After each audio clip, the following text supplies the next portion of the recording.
আসলে এখানে যে রাগ হবে এটা যদি আমি মানে স্বরাষ্ট্রমন্ত্রী যিনি ছিল আসাদুজ্জামান খান কামাল, এই বদমাইশ যে কত বড় বদমাইশ ছিল, লাস্টেও বলে গেছে যে কিছু করার নাই, দেখা মাত্র গুলি। ওর কথার পরে কত ছেলে মেয়ে যে মারা গেছে আমি ভাই বলতে পারবো না, এটা অগণিত।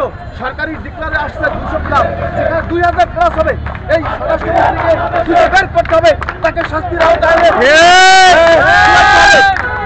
সাইদিকে কি নির্যাতন করলো দেখুন আপনারা। তার মনের ইচ্ছা ছিল যে তার বানানো মাদ্রাসার পাশে তার কবরস্থানটা করা হয়, সেটা করতে জানি। তাকে কিভাবে নির্যাতন করছে সারা বাংলাদেশের মানুষরা দেখেছে। এই স্বৈরাচার হাসিনা, সেই হাসিনা কিভাবে পালিয়ে গেছে এই সারা বাংলাদেশের মানুষরা দেখেছে। তার ভারতের নামতে পারেনি, 2-3 ঘন্টা বিমানে ঘটছে সে, তাকে কোথাও স্থান হয়নি। এখন সেই আমেরিকা কি যুক্তরাজ্য, কোথাও তাকে স্থান যাচ্ছে না, বিমানে ঘুরে বেড়াচ্ছে।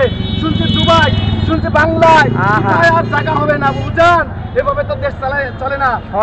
চালাচ্ছেন সারা বাংলাদেশকে আপনি কারাগারে মুক্ত করে গেছিলেন।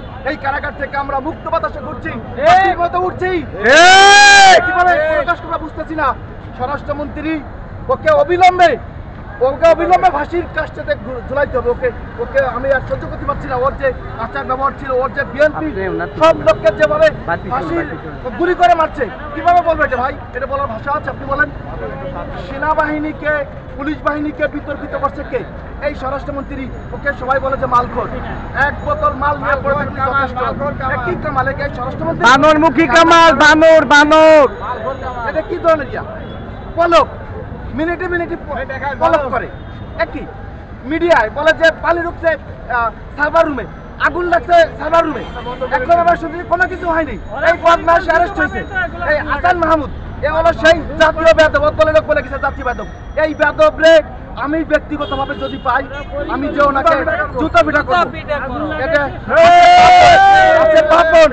পাপন ক্রিকেট বোর্ডের সভাপতি, হচ্ছে সব থেকে বড় বদমাশ। ক্রিকেট বোর্ডের সভাপতি ক্রিকেটকে ধ্বংস করে গেছে, দলাদলি করে গেছে ক্রিকেট বোর্ডে। আসেম মাশরাফি চামচামি করে গেছে দেশের, বিনা ভোটে নির্বাচিত হইয়া বলে যে আমি এমপি। সাকিব আল হাসান চামচামি করে দেশটাকে জ্বালাচ্ছে। এখন জাগতেছে, জাগিয়ে বলে কি যে আমি তো দেশের পক্ষে, আমি নির্বাচিত এমপি। বাসটাই বলে, লজ্জাও করে না। কোন ধরনের মানুষ? এটা তো লজ্জা থাকা উচিত। এই ধরনের মানুষকে আমরা চাই না। আমরা সুষ্ঠু সুন্দর একটা দেশ করতে চাই, যেখানে মানুষের অবাধ চলাচল থাকবে, স্বাধীনভাবে ডানা মিলে চলতে পারে। আমরা এরকম একটা দেশ চাই।